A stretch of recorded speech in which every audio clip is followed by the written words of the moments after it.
Bismillahirrahmanirrahim. Assalamualaikum warahmatullahi wabarakatuh. Pada video kali ini kita akan membahas salah satu tokoh di antara tokoh-tokoh yang menentang dakwah Rasulullah Shallallahu Alaihi Wasallam. Sebagaimana kita ketahui, Abu Jahal adalah tokoh yang luar biasa menentang dakwah Nabi. Tapi pada video ini kita akan membahas sultannya, ya, para tokoh menentang dakwah. Menurut versi Abu Jahal,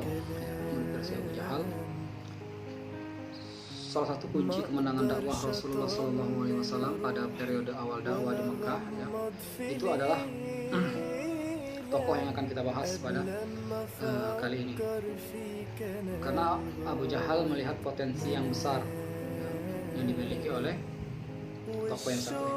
Tapi menariknya adalah justru potensi yang besar itu yang membuat tokoh kita satu ini merasa berhak, ya, menjadi nabi, ya, atau merasa berhak Al-Quran itu diturunkan kepada dirinya ketimbang diturunkan kepada Muhammad Sallallahu Alaihi Wasallam.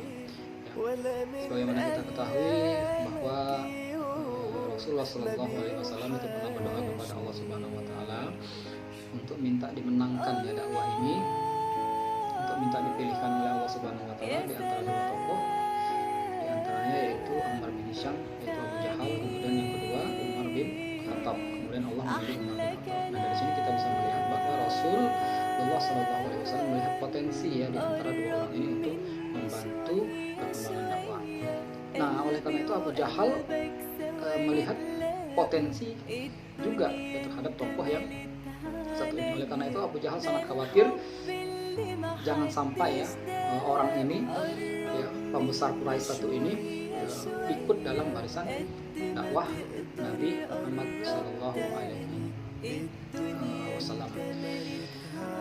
Dikatakan oleh Ibnu Abbas radhiyallahu anhu tidak kurang dari 104 ayat di dalam Al-Quran yang berkenaan dengan tokoh yang satu. Nama lengkapnya adalah Al-Walid ibnu Mughirah. Dikatakan juga oleh Ibnu Abbas tidak pernah ada, ya, seorang pun, ya, yang mendapat kehinaan, ya, di dalam Al-Quran melebihi kehinaan seorang Al-Walid ibnu Mughirah. Bahkan di kitab-kitab tafsir itu banyak, ya, disebutkan nama-nama Al-Walid ibnu Mughirah, ibnu Abdullah ibnu Umar ibnu Makhzum. Jadi Al-Walid ini dari kabilah dari suku Makhzum. Kunyahnya adalah Abu Syams, kunyahnya. Kemudian lakopnya atau pergelarannya itu orang-orang Quraisy biasa menyebutnya sebagai Al-Wahid, ya, atau orang yang satu-satunya. Karena Al-Walid ini adalah orang yang pertama kali, ya, membuat kiswah kain untuk Ka'bah itu sendirian, ya, satu-satunya orang. Kemudian di tahun-tahun berikutnya itu dibuat secara bersama-sama. Al-Walid juga orang yang pertama kali melepas alas kaki, ya, ketika memasuki Ka'bah, dan juga orang yang pertama membuat hukum. Salah satunya itu pelarangan terhadap khamar. Dia pernah memukul anaknya, ya, karena meminum khamar, dan dia juga membuat suatu hukum potong tangan terhadap kasus itu.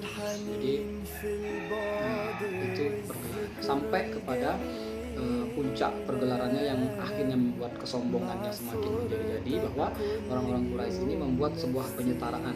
Ya, penyetaraan itu artinya semua kaum Quraisy itu terangkum, ya, atau terkumpul kepada sosok yang bernama Al-Walid ibnu Mughirah. Jadi perimbangannya itu semua orang Quraisy itu setara dengan satu orang yang bernama Al-Walid ibnu Mughirah. Ini yang membuatnya semakin sombong.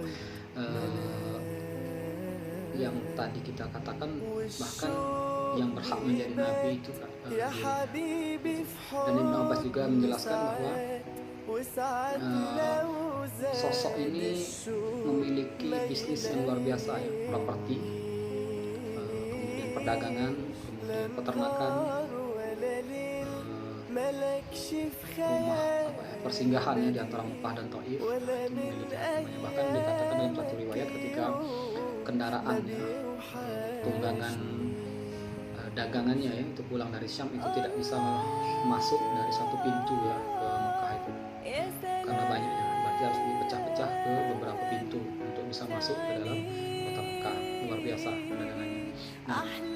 orang Quraisy juga biasa memberinya gelar kebanggaan orang Quraisy atau raihanah orang Quraisy, karena Al-Walid ini salah satu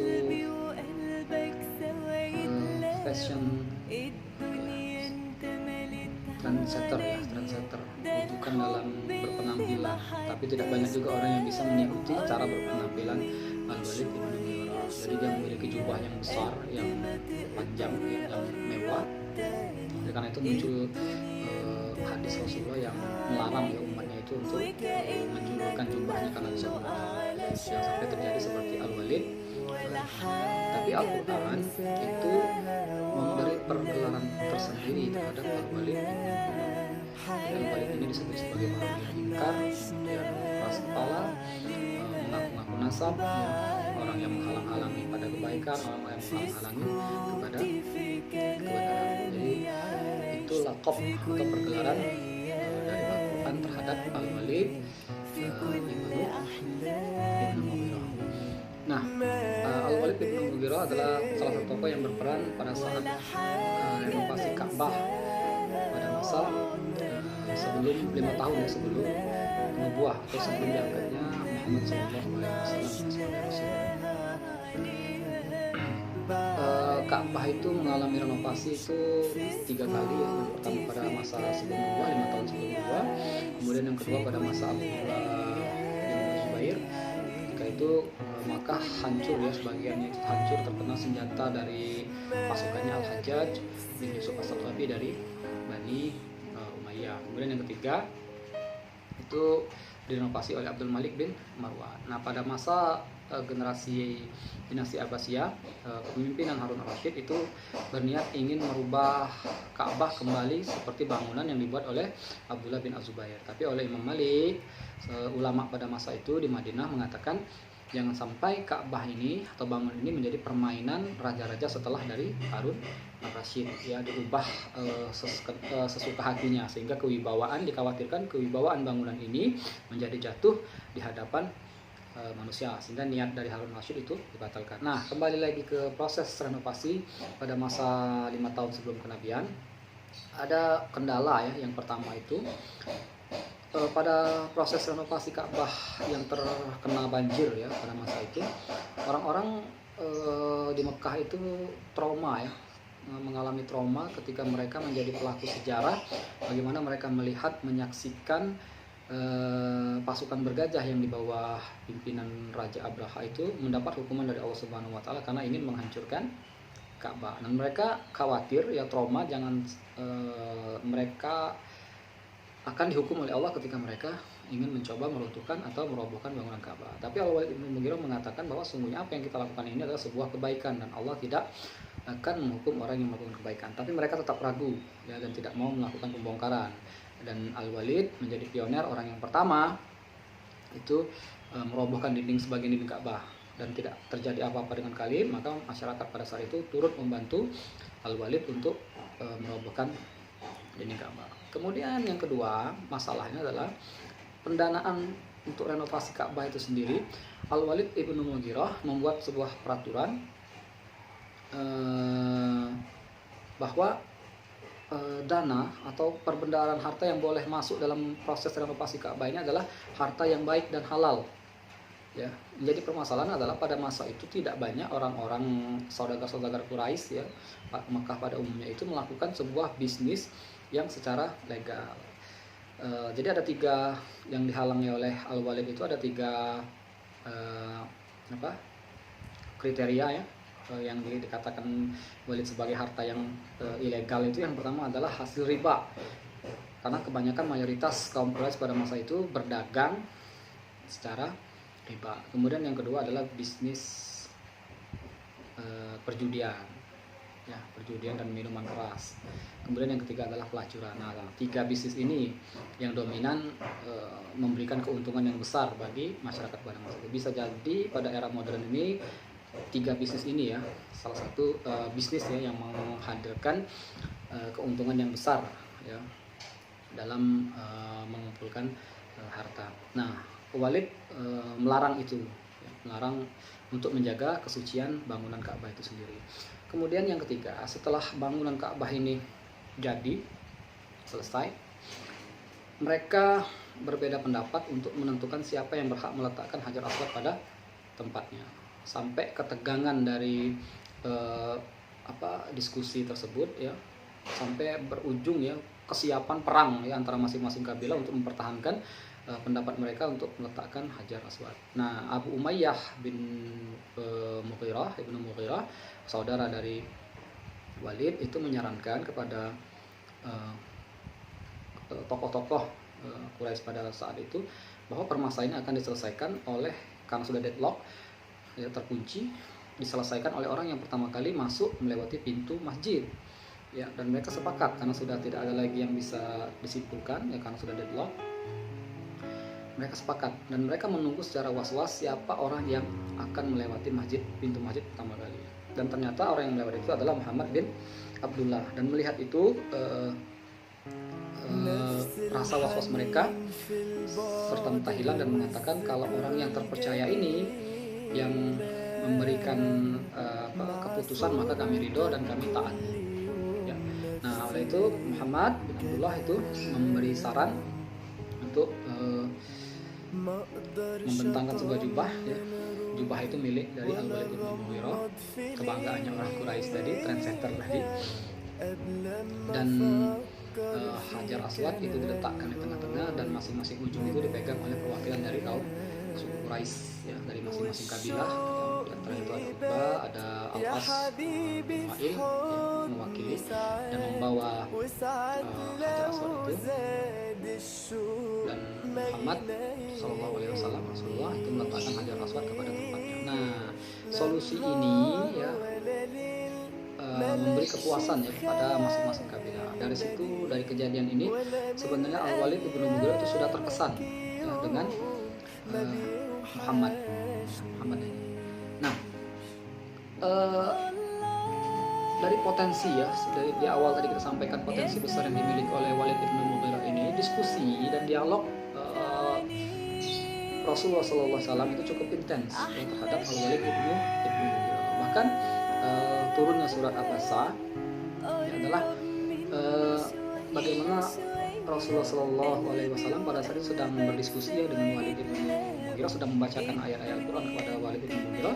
Datang seorang sahabat bernama Abdullah bin Ummu Maktum yang minta diajarkan kepada Rasulullah. Pada saat itu Rasulullah sedang dalam ayat itu dikatakan sedang berbuka masa. Bukan berarti Rasul itu mengabaikan Abdullah bin Ummu Maktum ya, tetapi ini ada persoalan yang besar ya, untuk kepentingan dakwah Rasulullah Shallallahu Alaihi Wasallam.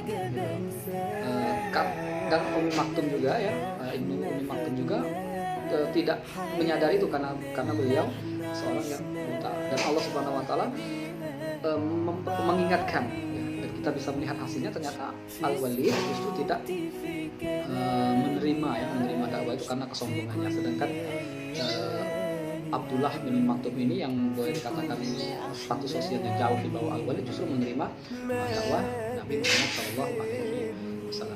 Nah, Al-Walid bin Mughirah ini adalah tokoh hakim juga di Mekah yang bahkan keputusan-keputusan itu menjadi jurisprudensi ya, atau ketetapan hukum. Karena belum ada hukum sebelumnya, maka Al-Walid membuat sebuah hukum dan itu menjadi ketetapan bagi masyarakat Mekah pada saat itu. Nah, ketika Islam hadir, Rasulullah hadir membawa risalah ini, ada beberapa ketetapan hukum yang dibuat oleh Al-Walid dan pemuka Quraisy itu diambil secara objektif oleh Rasulullah, tidak dihapus ya, karena kemaslahatannya terhadap orang banyak. Bukan berarti syariat ini itu ikut atau meniru dari apa yang dibuat oleh Walid bin Mughirah, tapi hakikatnya adalah Al-Quran dan syariat ini adalah untuk memberi kebaikan kepada manusia. Jadi apa yang menurut baik ya pada dan tidak menyalahi aturan itu, maka diambil secara objektif oleh Rasulullah Shallallahu Alaihi Wasallam, seperti kasus potong tangan, kemudian sumpah ketika pembunuhan ya, pelarangan khamar itu kan, itu diambil oleh Al-Quran.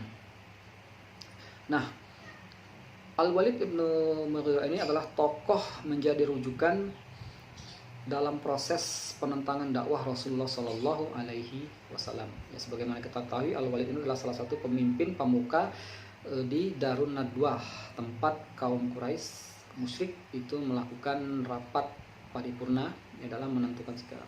Nah, Walid memimpin rapat ketika musim haji datang, maka orang-orang musyrik ini bersepakat untuk memberi pergelaran kepada Rasulullah Shallallahu Alaihi Wasallam yang paling tepat, ya, sehingga untuk membendung mengantisipasi dakwah itu jangan sampai lebih besar lagi. Maka ketika di Darun Nadwah, ya, Walid bin Mughirah mengatakan kepada orang-orang Quraisy, ya, ayuhal Quraisy, ya, sampaikan pendapat kalian tentang Muhammad ini, ya, sehingga kita bisa satu pendapat, ya, tidak lagi berbeda pendapat tentang Muhammad ini.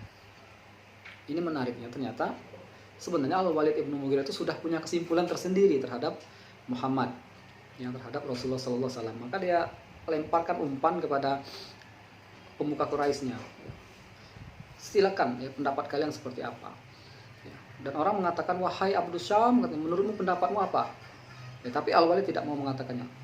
Bagaimana dengan pendapat kalian? Maka ada muncul pendapat bahwa Muhammad adalah seorang tukang tenung, kemudian dikatakan orang gila, kemudian dikatakan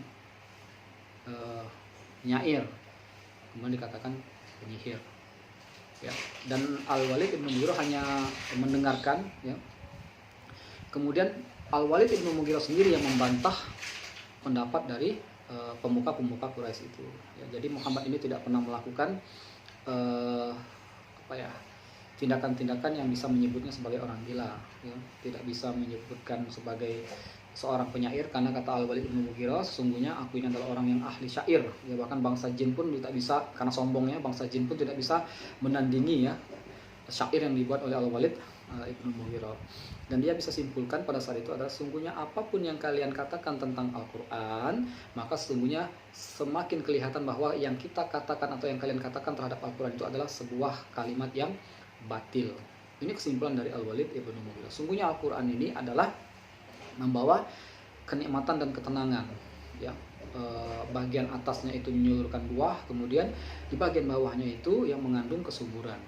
Ya, ini bukan syair, ya, bukan buatan manusia, kata Al-Walid ibn Mughirah. Dia sudah simpulkan, ya. Akhirnya disepakati bahwa untuk memberi gelar kepada Muhammad ini yang paling mendekati, kesimpulannya adalah bahwa sungguhnya Muhammad ini adalah seorang penyihir, dan ayat-ayat Al-Quran itu adalah sihir yang ia pelajari dari orang-orang sebelumnya, ya. Karena kalau syair, Al-Walid sudah menolak, itu bukan syair. Jadi yang paling pantas itu adalah sihir. Alasannya satu, karena apa?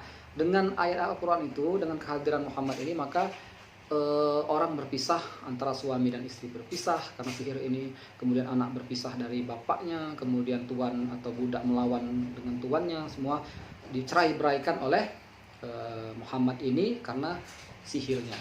Dan itu yang bisa disimpulkan di Darun An-Nadwah yang ketika dipimpin oleh Al-Walid ibn Mughirah. Dan pada saat musim haji, maka orang-orang ini mengikuti Rasulullah, ya, di mana Rasulullah hadir untuk menyampaikan kebaikan, kebenaran kepada orang-orang yang datang untuk beribadah haji di Mekah pada saat itu. Maka di belakang Rasulullah pun turut orang-orang yang mengatakan bahwa sungguhnya Muhammad adalah penyihir, ya, hati-hati dengan sihirnya, hati-hati dengan ucapannya, hati-hati dengan apa yang ia katakan kepada kalian, jangan sampai kalian terpecah belah, ya, oleh tindakan dari Muhammad ini. Dan orang yang paling getol, orang yang paling bersemangat, ya, justru adalah Abu Lahab, ya, pamannya sendiri. Nanti kita bahas di video berikutnya. Baik, itu tadi Al-Walid ibn Mughirah, dan bisa kita saksikan, ya, akhir dari kehidupan Al-Walid ibn Mughirah ini. Suatu ketika ia sedang berjalan-jalan ke rumah seseorang, ya, melewati rumah seseorang, dan seorang itu Al-Haris namanya. Dia sedang mengasah anak panah, dan kaki dari Al-Walid ini tergores anak panah itu, ya. Riwayat mengatakan seperti itu, tergores anak panah itu, dan situlah musabab dari penyakit yang dideritanya, ya. Allah turunkan azabnya sehingga penyakit itu membawa kepada kematiannya, ya. Jauh sebelum Rasulullah Shallallahu Alaihi Wasallam, ya, wafat, dan Rasul mengkhawatirkan umatnya. Kalau kita saksikan, ya, ketika Rasul sebelum menghembuskan nafas terakhirnya, beliau mengkhawatirkan umatnya, ummati, ummati, ummati. Bagaimana dengan umatku nanti? Bagaimana dengan umatku nanti? Ternyata memang menjelang kematian itu seseorang itu mengkhawatirkan apa-apa yang menjadi misinya ya, yang menjadi keinginannya. Dia khawatir, dan Rasul khawatir dengan umatnya nanti ya. Nah, ternyata sebelumnya Al-Walid ibnu Mughirah ini juga ketika dia menjelang kematiannya, dia juga mengkhawatirkan sesuatu yang ketika Abu Sufyan hadir ya sebelum kematiannya itu, dia katakan, wahai Abu Syam, apa yang kau khawatirkan? Ya, maka kata Al-Walid sebelum menghembuskan nafas, sungguhnya aku khawatir ya Mekah ini akan ditaklukkan oleh Rasulullah, bahwa dakwah Muhammad ini akan besar ya, atau menaklukkan atau menguasai Mekah ini. Ini yang dikhawatirkan oleh Walid bin Mughirah. Ini yang membuatnya menjadi sultannya para penentang dakwah, yang sampai akhir kematiannya pun yang dikhawatirkan adalah kemenangan dakwah dari Rasulullah Shallallahu Alaihi Wasallam. Maka kata Abu Sufyan, aku yang menjamin bahwa itu tidak akan pernah terjadi. Walau nanti di proses Fatu Mekah justru Abu Sufyan ya yang ikut ke barisan Rasulullah Shallallahu Alaihi Wasallam. Nah, itu dia awal Al-Walid ibnu Mughirah yang dalam Al-Quran disebutkan bahwa A'udzubillahi minasyaitonirrajim. Wa qalu laula nuzila hadzal Qur'an ala rajulin minal qaryataini azim, dalam surat Az-Zukhruf. Ketika Walid ibnu Mughirah yang mengatakan kepada Muhammad ya, dikatakan kepada Muhammad, wahai Muhammad, kalau seandainya nubuah itu benar, ya kenabian itu benar, kenapa justru malah Al-Quran itu tidak diturunkan kepadaku? Kenapa diturunkan kepada engkau? Ya, sungguhnya aku adalah orang yang lebih pantas menerimanya, karena aku kaya, karena aku tokoh besar ya, tokoh Quraisy. Dan dia sampaikan kepada masyarakat Quraisy pada saat itu, dan inilah yang membuat masyarakat Quraisy akhirnya bertanya-tanya, wa qalu ya, laula nuzila hadzal Qur'an, kenapa Al-Quran itu tidak diturunkan kepada tokoh besar di antara dua negeri. Yang pertama adalah Al-Walid ibnu Mughirah di Mekah, kemudian yang kedua adalah Mas'ud bin Amr As-Saqafi di Taif ya. Tapi dijawab oleh Al-Quran, sesungguhnya Allah itu lebih tahu ya di mana menempatkan nubuah. Coba kita bisa bayangkan kalau seandainya nubuah itu diturunkan kepada Al-Walid ibnu Mughirah ya, yang sebelumnya itu disetarakan oleh kaum Quraisy, bahwa semua kaum Quraisy ini terangkum dalam sosok yang namanya Al-Walid ibnu Mughirah. Itu sudah membuatnya mengatakan, sesungguhnya tidak ada orang yang bisa menandingi Al-Walid ibnu Mughirah. Sungguhnya tidak ada orang yang bisa menandingi diriku, kata Al-Walid ibnu Mughirah. Dan tiba-tiba nubuah hadir kepada dirinya, bisa jadi ya Tuhan ya, menuhankan dirinya ya. Karena dengan tokoh yang seperti itu pun dia sudah merasa sombong ya, dengan kesombongan. Jadi Allah itu lebih paham, lebih mengetahui kemana nubuah itu dihadirkan, dan ini yang tidak bisa diterima oleh Al-Walid ibnu Mughirah. Jadi hampir semua motif-motif para pembesar Quraisy pada masa itu adalah tidak bisa menerima dakwah Rasulullah SAW. Itu yang pertama adalah motif bahwa mereka tidak ingin ketokohan ya, status sosial mereka itu hilang ya. Yang kemudian yang kedua, kebiasaan dari bangsa Arab ini adalah mereka susah untuk menerima atau keadaan digurui ya, atau merasa digurui oleh anak-anak atau keponakan atau pemuda-pemuda mereka pada saat itu, karena ketinggian atau keegoan ya dari pemikiran mereka. Dan juga terakhir ya pasti motifnya adalah bisnis ya, bisnis yang menguntungkan, karena bisnis dari Al-Walid dan pembesar-pembesar lain ini adalah salah satu pebisnis yang luar biasa ya, dengan perbendaharaan hartanya, dan mereka khawatir bisnis itu akan berpengaruh ya ketika mereka menyokong dakwah Rasulullah Shallallahu Alaihi Wasallam. Baik, itu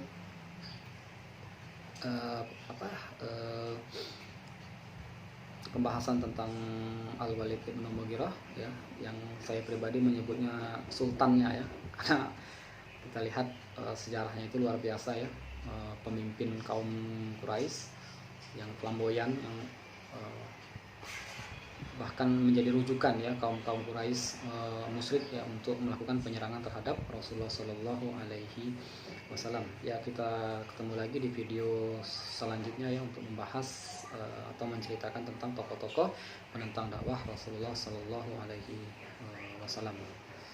Mungkin itu. Assalamualaikum warahmatullahi wabarakatuh.